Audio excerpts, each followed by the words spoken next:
مختلف اضلاع سے تعلق رکھنے والی ٹورزم ایمبیسیڈر پروگرام کے ایک وفد نے سوات میوزیم اور مختلف آثار قدیموں کا دورہ کیا۔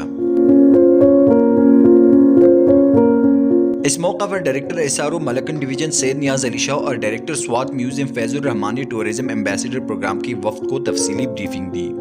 وفد میں پشاور، اسلام آباد، کراچی، لاہور، وزیرستان اور شانگلہ سمیت دیگر علاقوں کے نوجوان شامل تھے۔ اس موقع پر ایسارو ملکن ڈویژن سید نیاز علی شاہ نے وفد کو بتایا کہ سوات اور ملحقہ علاقوں میں مختلف مذاہب کے آثار تاحال موجود ہے، جس سے لطف اندوز ہونے کے لیے دنیا بھر کے سیاح بےتاب ہے۔ انہوں نے کہا کہ سوات ایک پرامن علاقہ ہے اور یہاں پر سیاح کسی بھی آثار قدیمہ اور دیگر تاریخی مقامات کا رخ کر سکتے ہیں۔ وقاص ہارون، sportstory.news